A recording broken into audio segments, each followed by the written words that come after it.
Welcome, Gemini Brett, to this edition of Cosmic Interviews. And this is my little playground for digging in past an interview and maybe changing our perspective and getting a sense of your astrology, who you are, what you bring to this game, and welcome. It's interesting to welcome you here because you've actually been right here, and so I can actually look over there and say, well, you're here in my space right now. I wish, Rick. It's really nice to be here in the virtual space. It's great to connect with you live and spend some time. It's always been a treat since I first began my astrological journey. I was fortunate enough to have you around as a guide, as an elder. Well, I actually knew you first as a saxophonist before someone said, that guy playing over there is an astrologer. Do you know him? No, but we did. So tell us a little bit about your journey into astrology, because you bring to astrology something that is very unique and very important.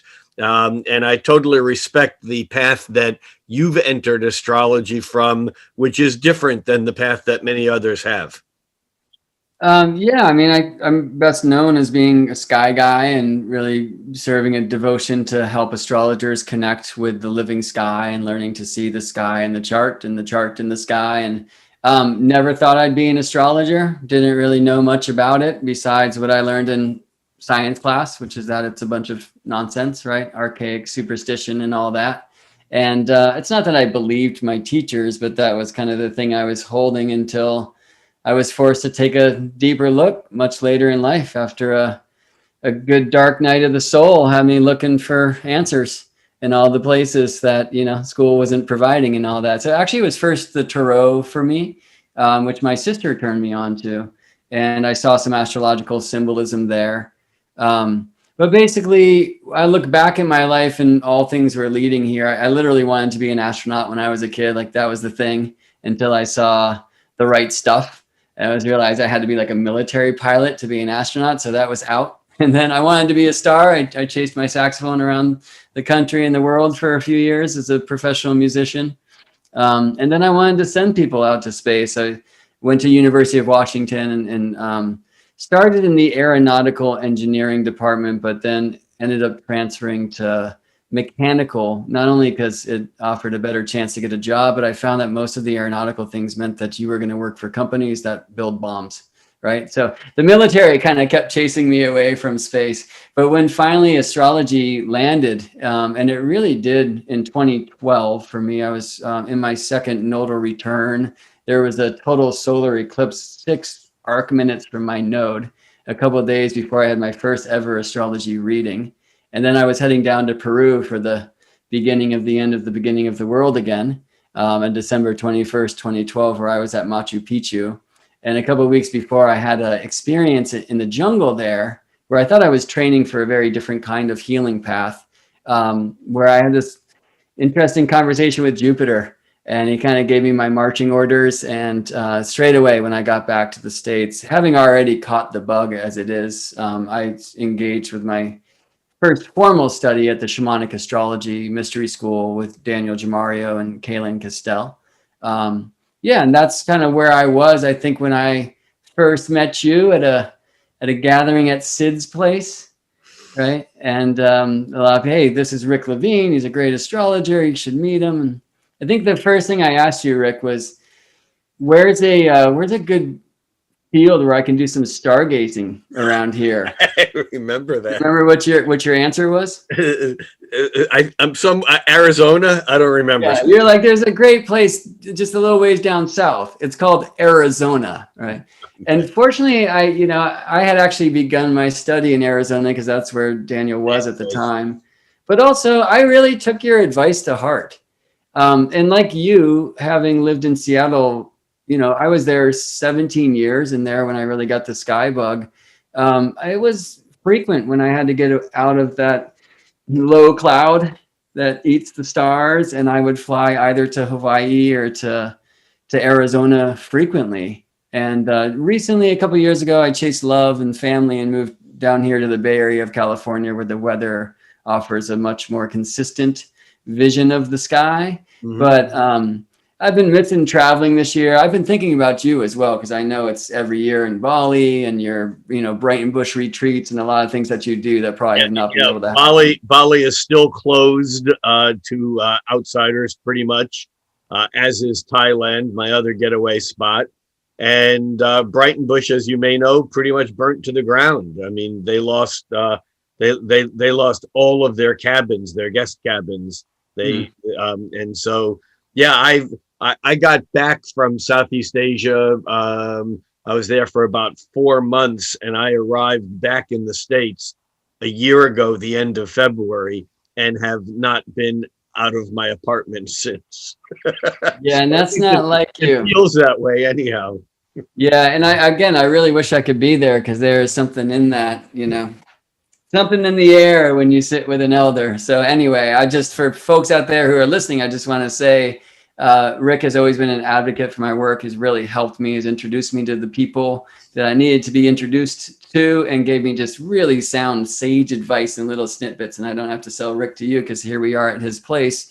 But mostly this is just a statement wanting to express my gratitude to you, brother. Well, and that works both ways, because as you may or may not know, I am now enrolled in your course.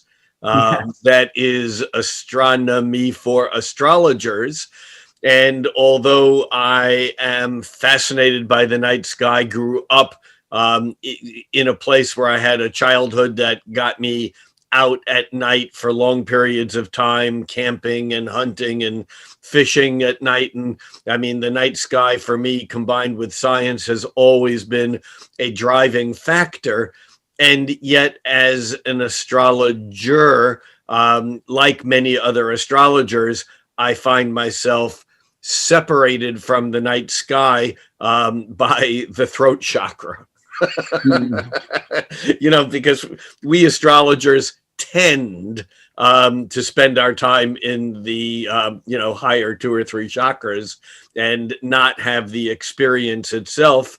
Although enough about my story, but I really appreciate what you bring, and that so many astrologers forget that there really are planets up there, and those planets up there are really in here.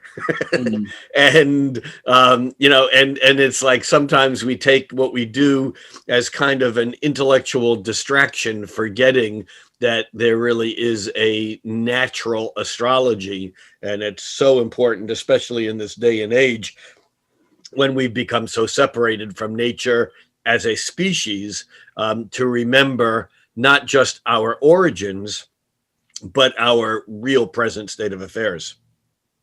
It's a trip, as I found out recently, there was a Hellenistic author who's called Geminos. Yeah. And he was a Hellenistic astronomer, like 100 BC, we think. Okay, so, I'm not the first guy who's trying to turn astrologers back onto astronomy and the living sky. Let's get a lot of what's written in here. And then this thing's trippy, right? This guy, James Evans, he started translating this to English for courses he was teaching to astronomers students at the University of Washington when I was studying there. And then he was working with a French translation that was written in 1975, which is the year of my birth. And then this was published the year I graduated. I didn't take classes with the guy, but it's just like what is this weird thing? But it's a super cool text, a very elegant old astronomy text that kind of lets you know what they were up to back then. And it's cool to read from Geminos. And then also there's some medieval astrologers that were like, hey, you guys have you gotten all out of the big screen and you're in the small screen, as I like to say it in modern terms, right? Because we're on these computer screens and we're in our charts and we're looking down. And we do forget there's that part up there. I mean, there's this really interesting divorce in our day and age between what we call astrology and what we call astronomy. And we know Which obviously didn't used to exist. Yeah, I mean, a lot of people would suggest that astronomy itself was really born out of the wish to understand the omens of the heavens, right? And that it developed, certainly astronomy, we have to admit, developed significantly at the hands of the many astrologers who were looking to expand their toolkit, you know? And it's not like all of astrology is astronomical.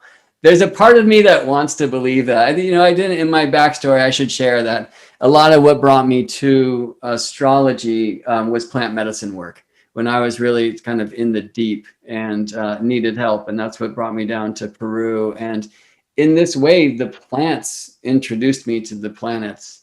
And it makes so much sense, because these plants, like now I'm drinking a very old pu'er tea.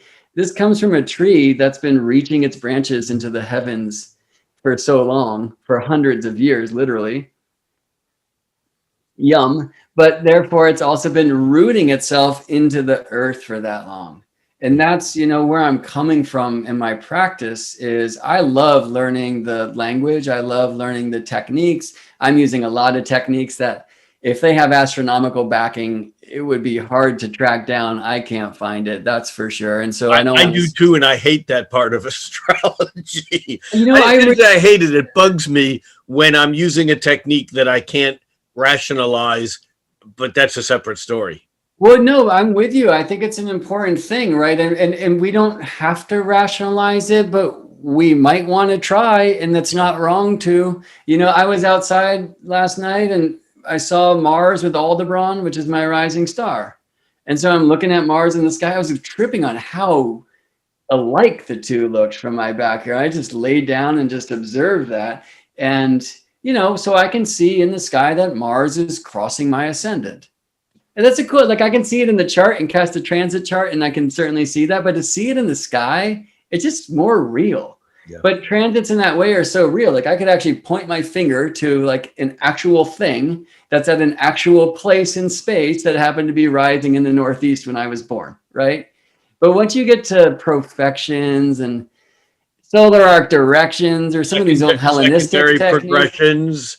right? Yeah, I mean, you're starting to like really mess with time in such a way that maybe we don't quite have our feet on the ground anymore. And yet, as we've seen, it works. And I Well, wrestle with that a little bit. you know, you may be aware of the work of Jeffrey Cornelius.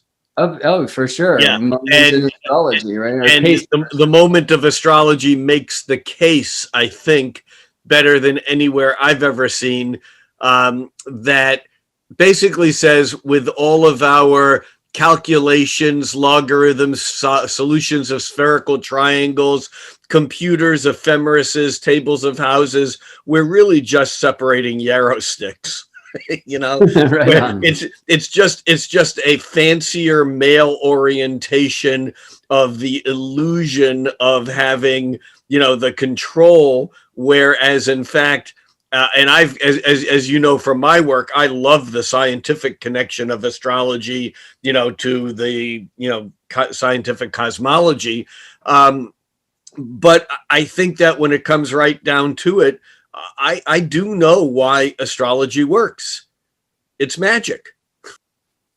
Absolutely. And of course, when we get to scientific, we can just wash the magic away. As science tends to do, which is not real science, it's engineering. And this is a sacred science. So we have to keep it, I would say we keep it sacred by keeping it scientific, but also keep it scientific by keeping it sacred. And so that's so important, I think, in the old studies. I mean, astrology was once known as astronomy and correspondences. Right. Right. And these days we let the astronomers do the astronomy thing. It's like, just give me my planet tables so I can heal and feel and know and grow. That's all we need. Say what you need to say, but just keep giving me the data. You know what I mean? But so what do you think we modern astrologers, what do we gain, or why is it that we need to stand outside in places where we can? Obviously, there are places where some of us can't stand outside at night for one reason or another. But what is there to be gained by following this, let's say, natural astrology, for lack of a better word, path? Well, many things. One is just to have a sky practice. And I mean, like going outside and treating it like a yoga and connecting in. So there's like practices I have here. It allows you to take a break, and you can't have a breakthrough without taking a break, right? Allows you to really integrate, because so many webinars and so many books and so much to pursue, that it can be helpful to just get away from all of that and get out of the mind and get in the body, because that's what's happening when we're engaging with the sky sentiently, right? So in between the mind and the body, mind is the heart, and that's where the art of the chart starts, right? So that's one thing. Another thing is you connect to your own personal astrology, I think, very quickly when you get out to the sky. Now, that's happening for everyone anyway. I'm a huge proponent of there should be as many astrologies as there are astrologers.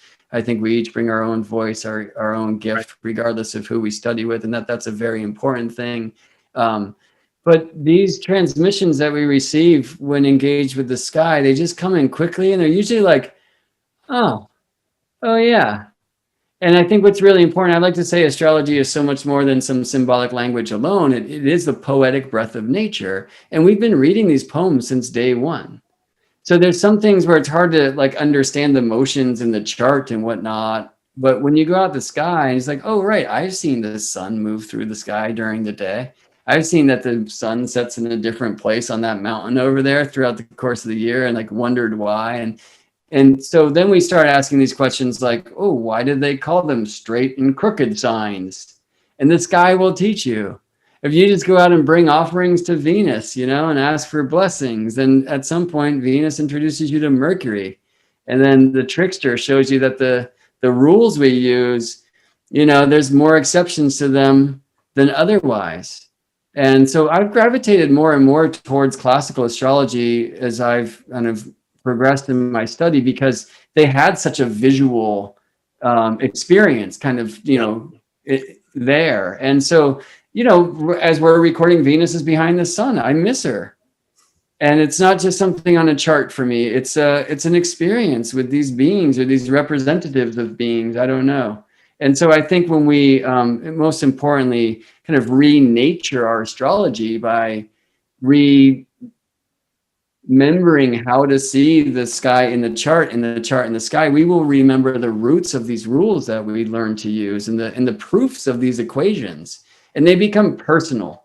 So in this statement that astrology is two things, astronomy in correspondences, that's kind of a sacred science or quadrivium expression, which I would love to speak with you about, because I know you come from a similar place as me in that regard, where the astronomy is the quantity, it's the measurable stuff. I can put a ruler to the Jupiter-Saturn conjunction, right? The correspondences is the quality. So how that thing moves me versus how it moves you, that's a whole nother story. And of course, as astrologers, we're more interested in that. But if we have an intimate understanding of the measurable, we will have a more intimate understanding of, and therefore expression of, the immeasurable. Yeah, Ron Davison wrote this wonderful little book called Astrology back in the, I don't know, maybe 50s or early 60s. Yeah, he was president of the lodge, the London Astrology Lodge, for many years. He said, he had this wonderful statement where he said that astronomy is the glove and astrology is the living hand inside the glove, which I've always... I first heard that from you, and then I found it's in it's a book called, oh, what is it? It's like this Egyptian astrology book. It's like a mystery. It's The Light of Egypt, Volume 1. Oh my God. By Burgoyne, right? There's really beautiful passages where I actually got that rap about astronomy and correspondences from there. Mm-hmm. And yeah, and I mean, so...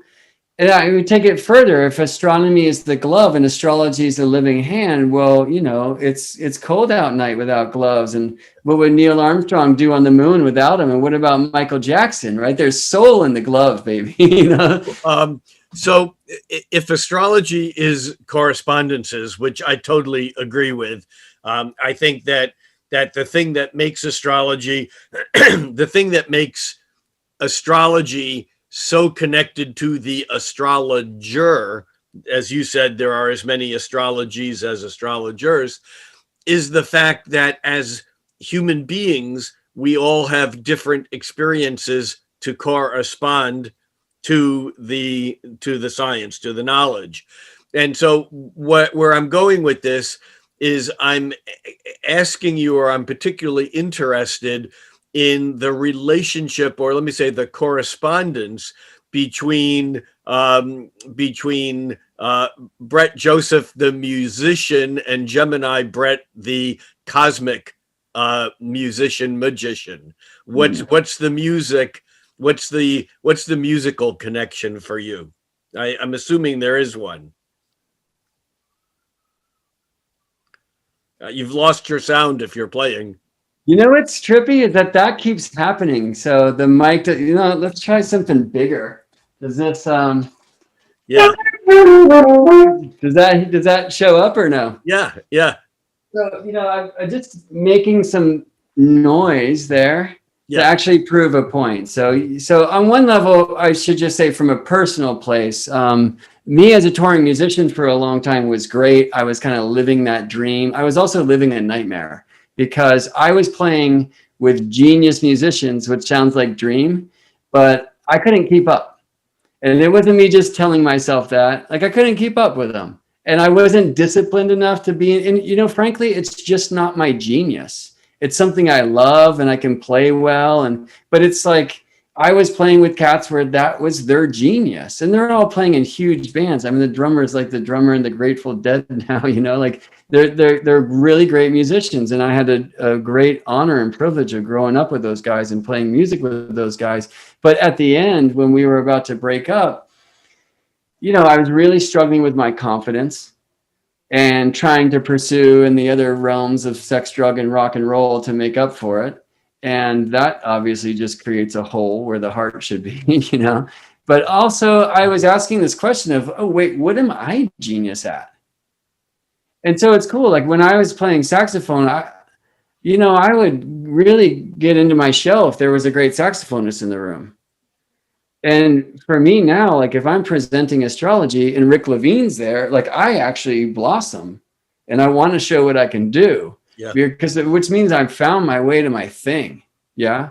And so music has many ways also led me here. And then looking into the sacred sciences, like of the mystery schools, musical harmony is part of the route, right? So sacred geometry, I use that word sacred geometry because when we say geometry, people have these like nervous reactions of Euclidean proofs in sophomore year of high school, right? Or like arithmetic was one of the 4 sacred sciences of the quadrivium. And that sounds like plus and minus, but it's not at all. That's true for quantity of number, the measurable number where 1 + 1 is 2. But it is not at all true for the quality of number. You cannot add oneness to anything because it's already everything. Right. That's the whole point of it, right? And so in these old studies, geometry is known as number in space, and harmony, musical harmony, number in time. Mm-hmm. So I could play my silent flute again, and if made some noise, that would just be noise unless there's ears to hear it. Right. So that's like, I'm just literally recording a lesson for the course right now. And the question that I begin with, because I'm starting to talk about matter. How do things come into matter?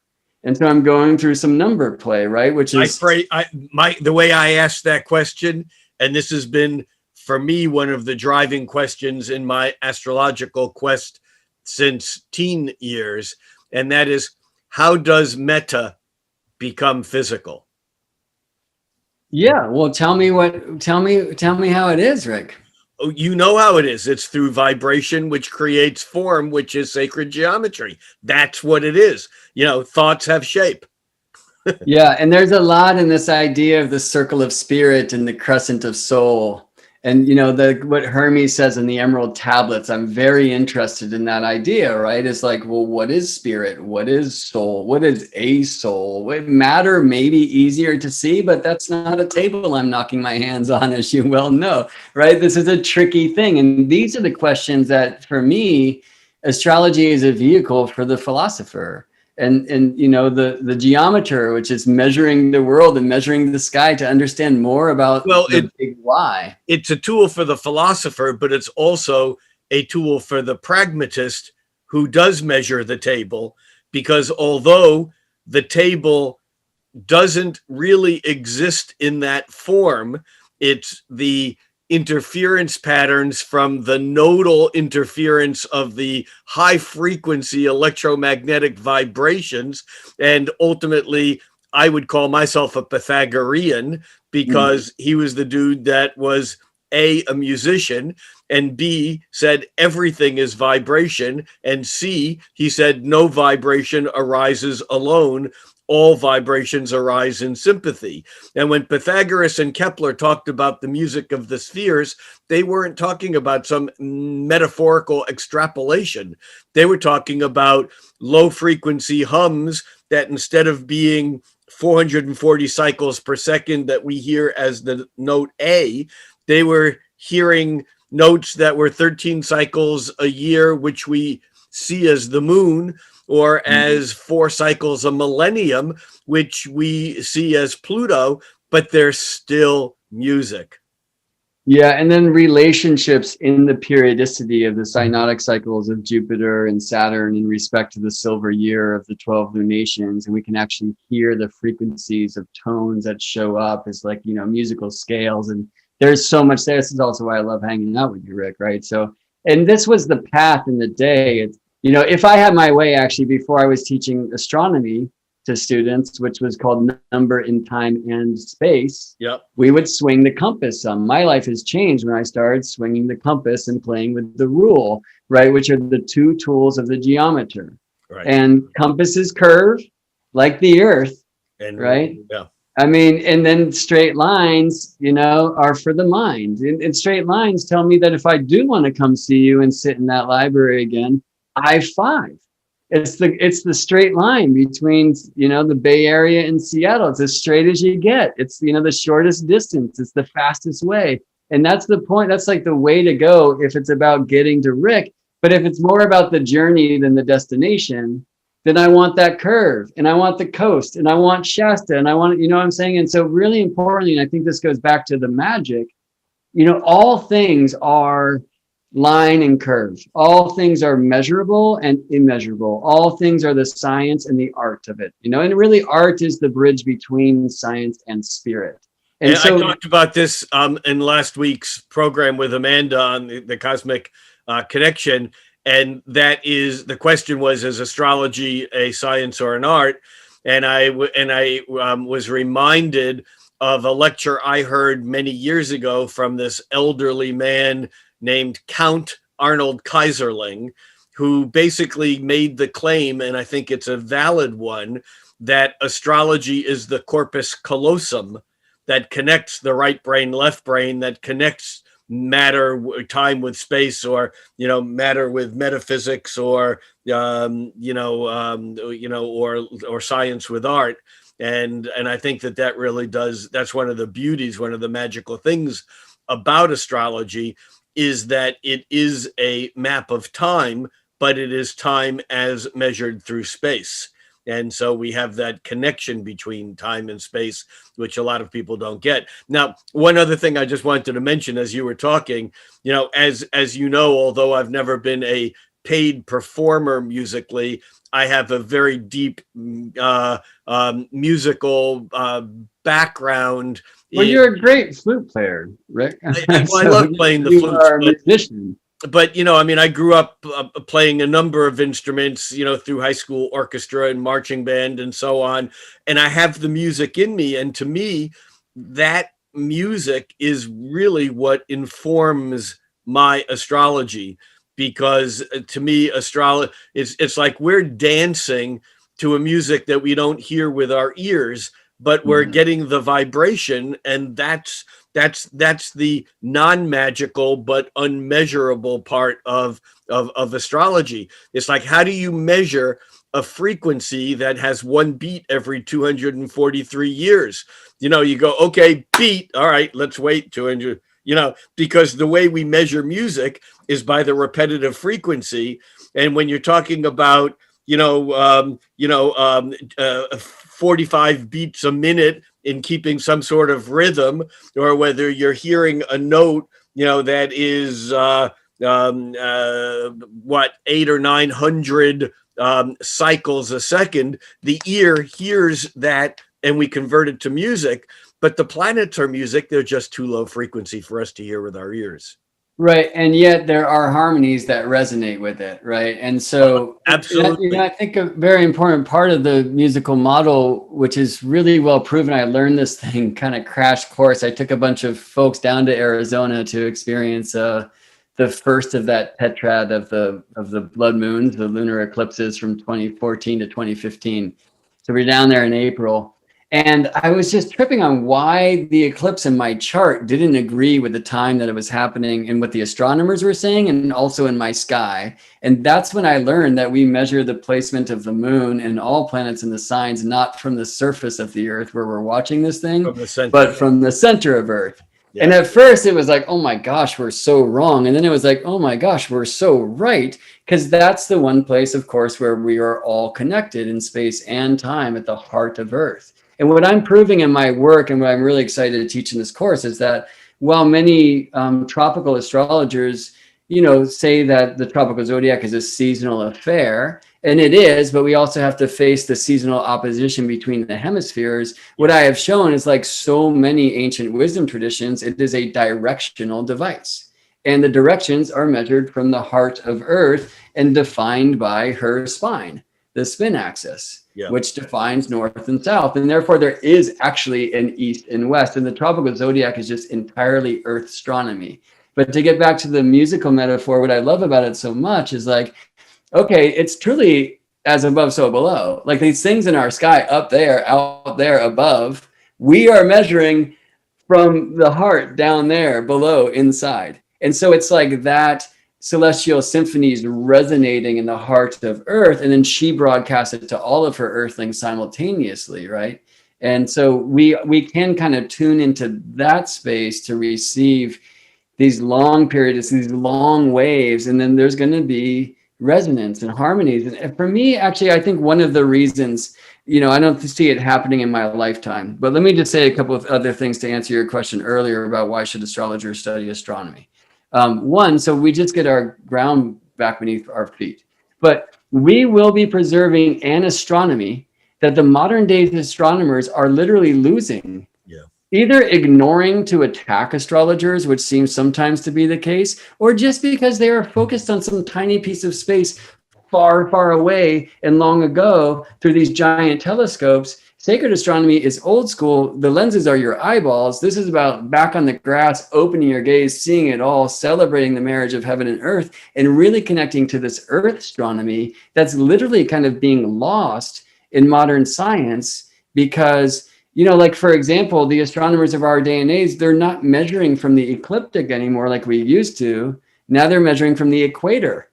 And I call the two respectively the circle of spirit and the circle of matter. So it makes a lot of sense that they're going from like this kind of material plane.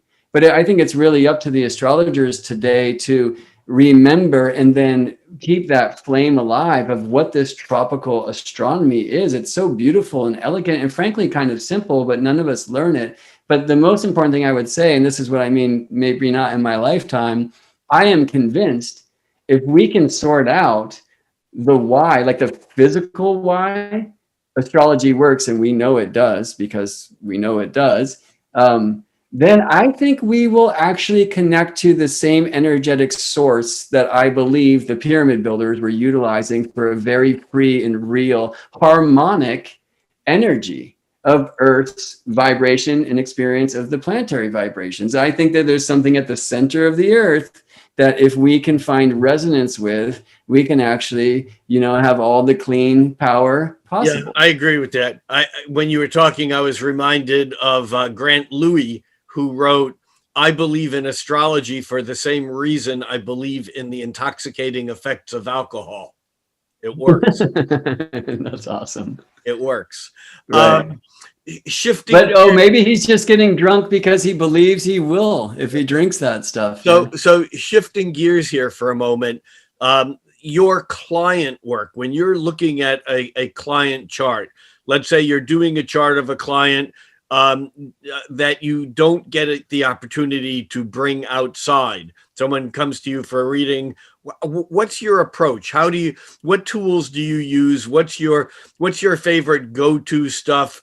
What's the purpose of doing a reading? And I get that this is complicated for you because I would imagine that your preferred reading starts in your office and ends up in a field.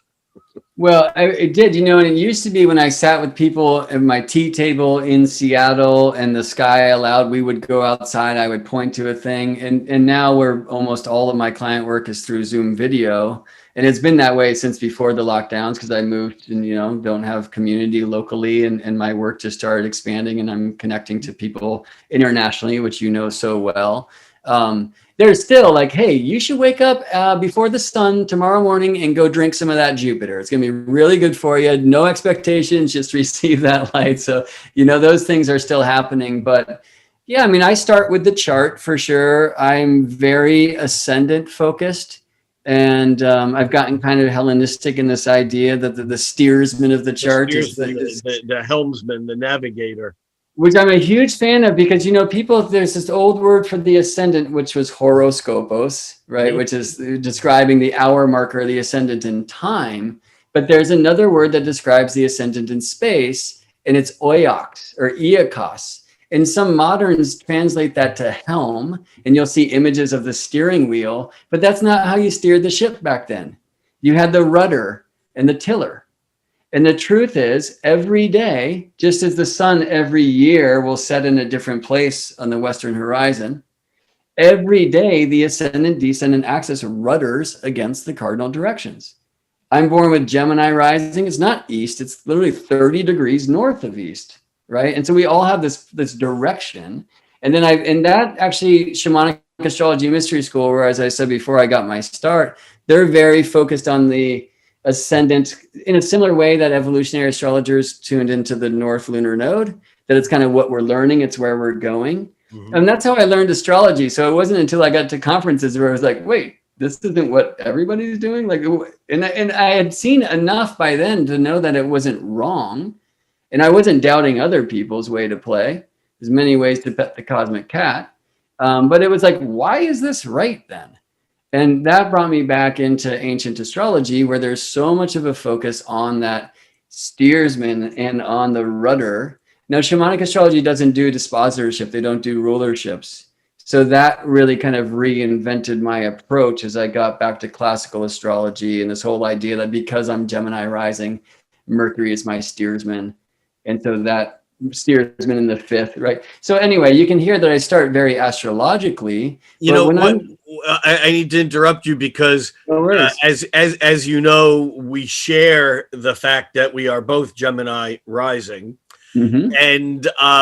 And one of the things, you talked about the word horoscope or horoscopus, and it's something that I have explained to clients for 20 years or more, that the derivation of the word horoscope is basically the same derivation as microscope or telescope, that tele is to see something far away and microscope is to see something or a perspective or a view of something tiny.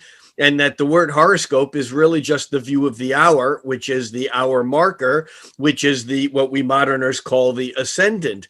And one of my pet peeves, of which I have a lot when it comes to misuse of language in astrology, is people calling for you, like your Mercury in your chart, calling it your chart ruler. And it's not your chart ruler. It's right. The ascendant ruler, which in Greek is the horoscope. And to say that it's the horoscope ruler is a very different thing than saying it's the chart ruler. It's right, but people use that word. People use that word horoscope, of course, these days to describe some newspaper column, but also I wrote one for 20 years. Right, but to describe the whole chart, right? And so and horoscope, I've been told, also is a map of the sky. But see, I think that's even lost. It's disconnected from the old etymology, which you just shared with us, right? So the hour marker, also the hour watcher, which I love, right? Because we used to be up on the ziggurats, seeing what's rising in the east. And what I will do in my course is I'll teach you how actually one of the reasons why the 12th house is hidden things. Most importantly, when the sun rises to illuminate the earth, it hides the heavens, and we can no longer tell the time of the stars. You'll never see what stars the sun is aligned to with your eyes. You'll go blind, right? But also we could have because a of trees. We say again. I'm sorry. Well, trees and hills, and there's a house out here, so I can't see the ascendant from my backyard. And I'm recording all these backyard astronomy videos for people in the course, right? But I can learn to see the midheaven super easily, and I'll show people, like, even in chapter 2. That's like very easy, elegant, simple thing to do. And then I actually, to learn what's rising in the east or northeast, southeast, I'm working with the southern sky, or if I was in the southern hemisphere, with the northern sky, and seeing what of the ecliptics on high, because it's always 90 degrees from the ascendant. And so, the idea of the hour watcher too, I can usually on outside, no chart, right? Just the sky in my eyes. And even in bright city light zones like the Bay Area, I can usually get the midheaven within half a degree and the ascendant within about 3 degrees. Yeah. And sometimes, sometimes I'm off, I'm at a sign cusp and I can't quite get it, but I will show people how to literally just go outside and see the chart.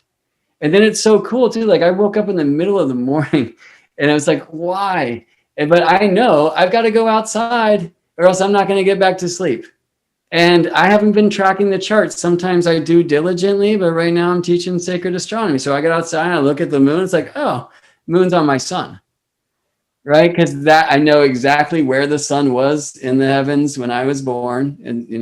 And there was the moon who just came into Scorpio, first degree of Scorpio. That's where the sun was when I was born. It's like, oh yeah, so I'm feeling that kind of luminary tickle, and I should take a picture of this for the class. So back to your work with clients. You start off with the ascendant. What's your goal? Yeah. What's your goal in a session with a client? Okay, so I'm not necessarily sharing this with them. It depends. I have a lot of clients who are astrologers and who are looking for a different point of view or whatever. And so my sessions can, when that's the case, when they want to look at charts together, we have the chart on the screen and we'll talk pretty technically.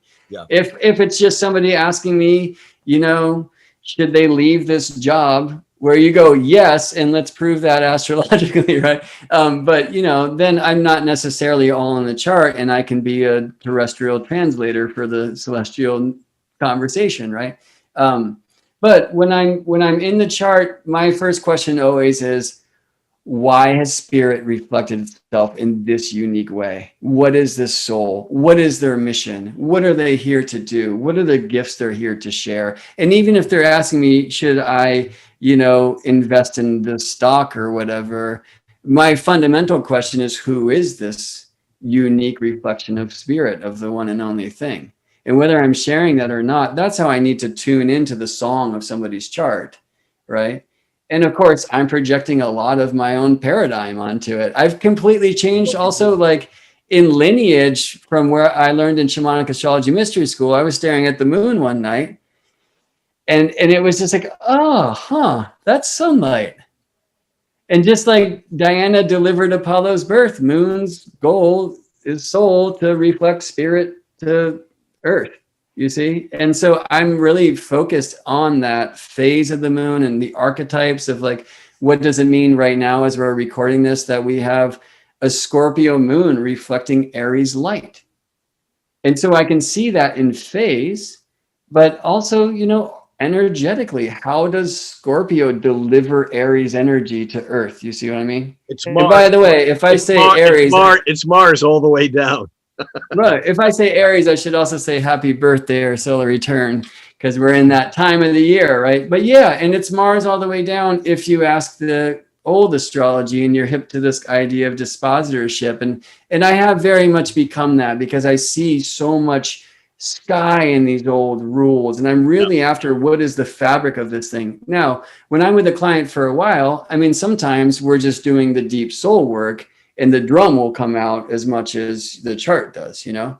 But with some clients, like, we're really taking it the astrology next level, and then it's not too far into our time together, maybe session number 2, where there's as much time in the planetarium software, the astronomy software, as we are in the charts. And I want to show them their star connections and their constellational connections. Like, what star was directly overhead when and where you were born? That's a cool thing to connect into. Yeah. And now there's something also where, besides just the beautiful archetypal expression, you know, that really, I think, is born in Western astrology literally as a result of the church's attempt to burn us at the stake, because we got disconnected from the old ways and the old rules. And so astrology had to be dreamed in anew. She can't die. The goddess astrology is nature. And so this whole like psychological archetypal thing, it really is new, as you well know. The humanistic approach, even newer. Yep. And I mean, I think sometimes it can feel kind of far from the trunk of the tree. And so we're living in a time, I think, of a beautiful renaissance in astrology, where we can look at this old Hellenistic thing, try to deal with it because it can be pretty heavy, right? And then like merge that with this new dreamy, beautiful, it's very lines and curves, you know? And if we can find a stream where that music can play nice together, I think we can do some really deep healing. And I think we're going to grow our astrology in a brand new way. And one of my favorite ways to play in this space is literally to bring more of the space into the chart, more of these stars. I'm not so like Philip Sedgwick yet, and this is, you know, the nebula that was in your 8th house and that kind of thing. I'm like very much like a naked eye astronomy guy. Stone circles are the observatories. And for those who don't know Philip Sedgwick's work, he's done a lot of work based upon the work that Michael Erlewine did in the mid-late 70s, and published a compendium of what's called astrophysical directions, which is the location by latitude, longitude, right ascension, etc., of all those things out there, meaning galaxies and star clusters and black holes and pulsars and radio sources and nebula and so on. Nebula, of which Brett is now looking at one, I think. No. I mean, I'm looking for the book, which is The Astrology of Space by Michael Erlewine, which is right. Great. And Astrophysical Directions was the original publication. And then Philip Sedgwick, who wrote a book called Deep Space Astrology, and is certainly a proponent of that. And so what you're saying is that stuff, I mean, if everything is connected to everything, then that stuff is all valid. But what you're interested in is the experience of what we perceive with our lenses. Totally. And Venus just showed me the way that she literally is seen day by day before the sunrise, falling in the sign of Virgo, which in the northern hemisphere rises straight. And so Venus can fall in that sign. Tells me why Venus is said to be in fall in that sign, right? So there's like, I can go outside and connect to these whys. Right. You know, like modern astrologers often teach that the sun is the natural ruler of the 5th house. And it's like, well, but why would the sun want nighttime? Because that's what that means. And I ask that question, people are like, oh, yeah, huh. You know, or I go outside with astrologers, and I should just finish that by saying traditionally the sun is set to rejoice in the 9th, midday. Yeah. The height of the light, and the sun has finished its daily climb and now gets to come down the mountain, which feels really good, as we all know, right? Yeah. But I take astrologers outside. I can take them inside and we can look at a chart. Tell me what's unique about the houses 1 through 6 versus 7 through 12. And every astrologer, you know, not too far into their quest is going to say, oh, 1 through 6 is below the ground. And then we go outside and I say, okay, point to the 3rd house. And everybody's like this, turning, and then you'll hear things like, oh, well, where is the Gemini constellation? And I'm like, wait, what? Nah. Because first of all, the sign of Gemini is not aligned to that constellation if you're a tropical astrologer. Secondly, what does that have to do with the 3rd house? So we're all like kind of locked into this natural zodiac, which actually has astronomical proof, and I'll share that. But at the same time, it's like, you know, the 3rd house is below ground. What are you doing pointing up there? It's right. It's right there. Right. And so, and then people, you know, it's sad because I try not to promote shame. And it might sound like it is the way that I'm sharing that, because this is the greatest block to the temple of the sky.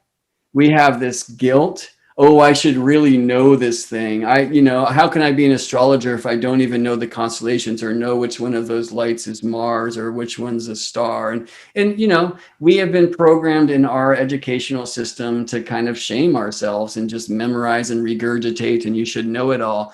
The great thing about the sky, and I have so many students who are like, yeah, I've been studying for 40 years, but I'm not ready to practice because I need to become a master. And then I always like just spit tea because it's hilarious. And the sky is like the best reminder of you can never learn it all.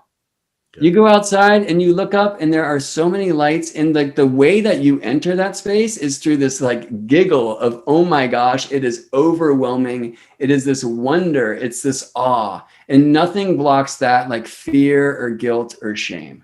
So when we can get into that innocent space of just like having a conversation with the heavens, when we feel the mysteries in our heart, then the mysteries feel us. And the direct transmissions start. And that's the purpose of my work, right?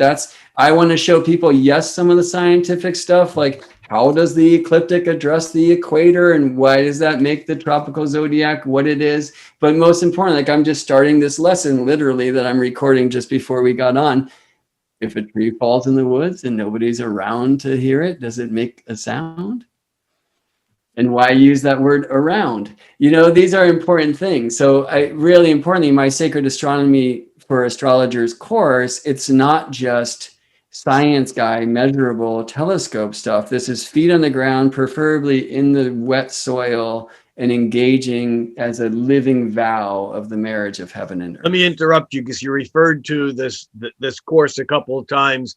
Let me give you a moment to tell us what that course is, because many people don't know your work except for this conversation. Obviously, many do. But as most of my students know, I've taught a couple of courses through the Astrology Hub, and that you are next on the list of courses that are happening there.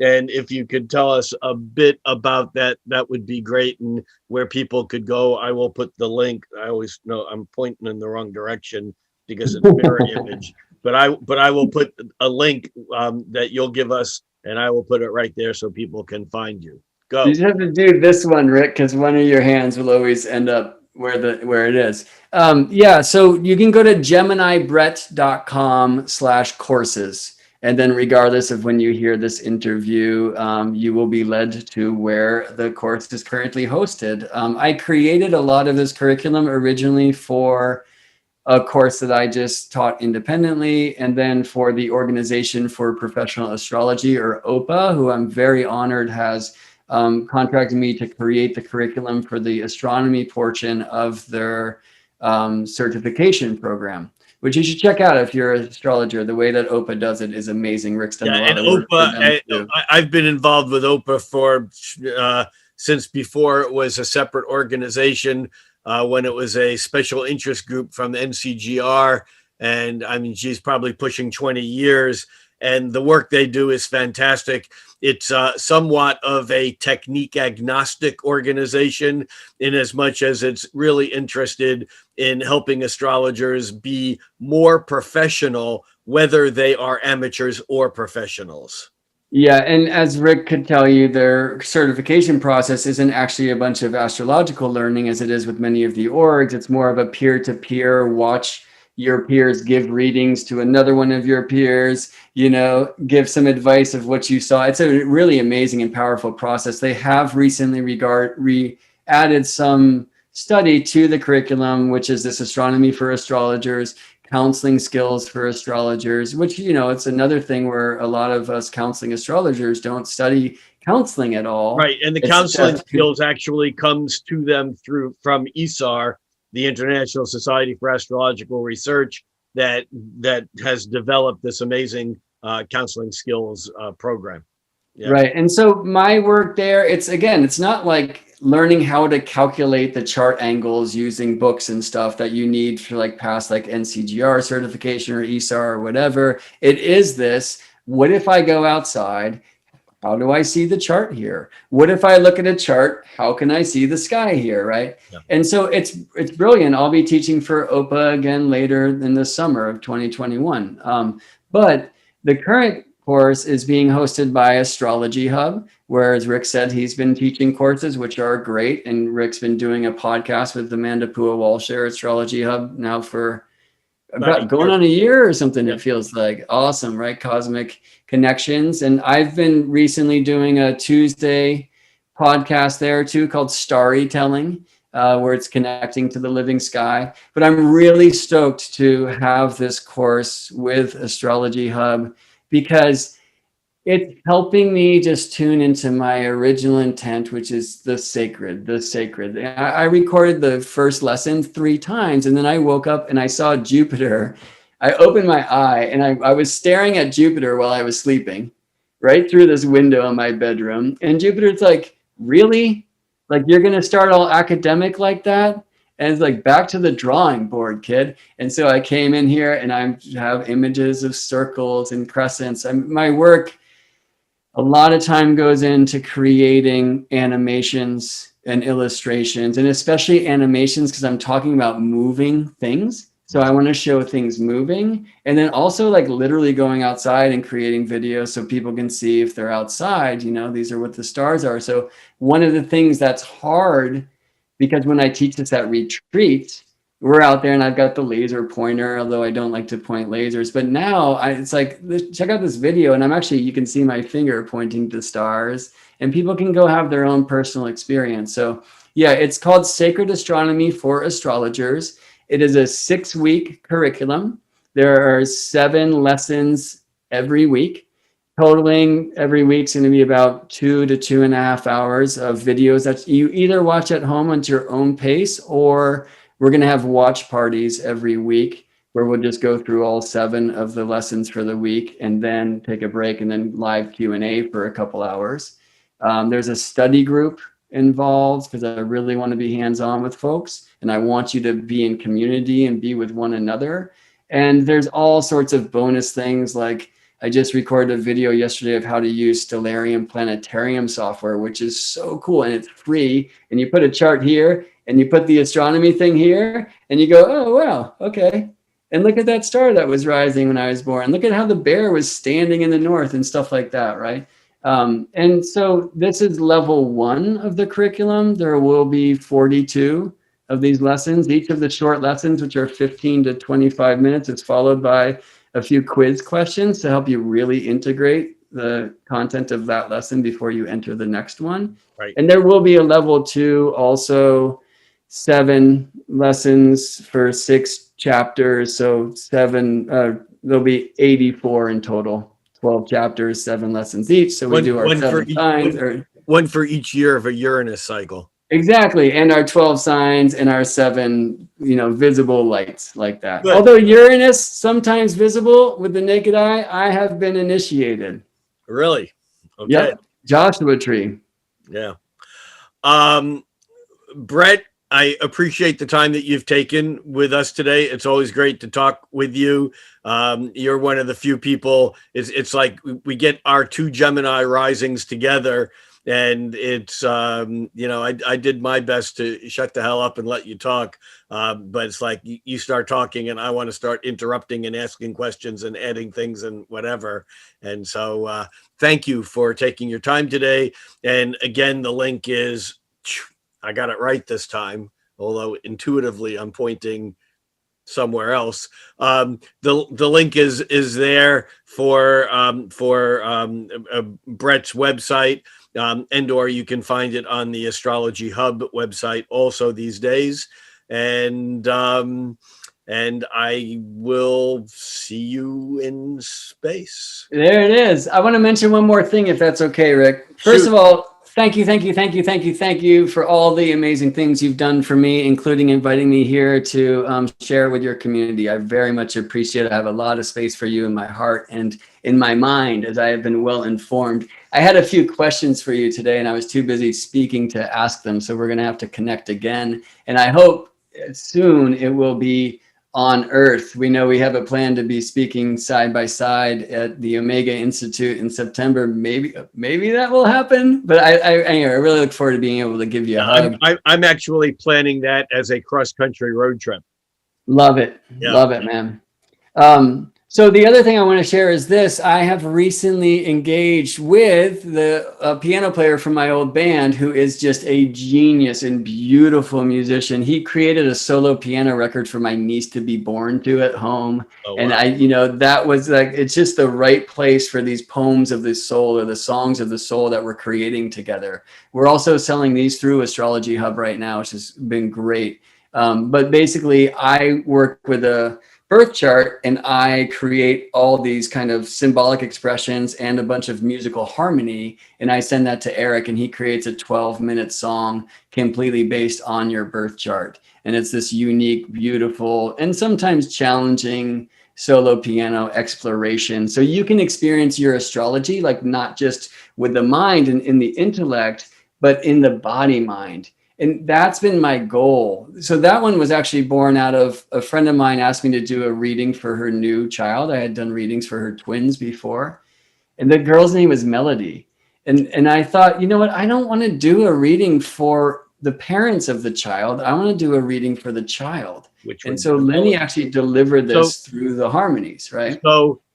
So where do people, is there a URL where people can? Yeah, so GeminiBrett.com can bring you there. On my sessions page, you'll see a Song of the Soul link, and that will actually bring you to an Astrology Hub page because we've decided to sell exclusively through them. But just to give another point, like you asked me first and foremost, Rick, like what am I about? I am about, though I am so dang mental and monkey mind and busy with the speech, and maybe that's why I am about finding more and more ways that I can get the astrology out of that dome of Olympus and its lightning bolt of electrical pulses and bring it down into the body and the sensual spaces. So the music and the geometry and the astronomy, these are things that help us remember the most important planet. We call that reincarnation. That's what I'm working on. And the most important planet is Earth. Yeah. Thank you, Rick. Thank you very much. And I, like I said before, what's your normal sign off? Something? I'll see you in space, or I'll see. Yeah, you hit it. Yeah. But the other one is love and planets. Yeah, that too. And as mine often is think cosmically, act locally. And of course, the body is as local as you get. Thank you again. Thank you, Rick.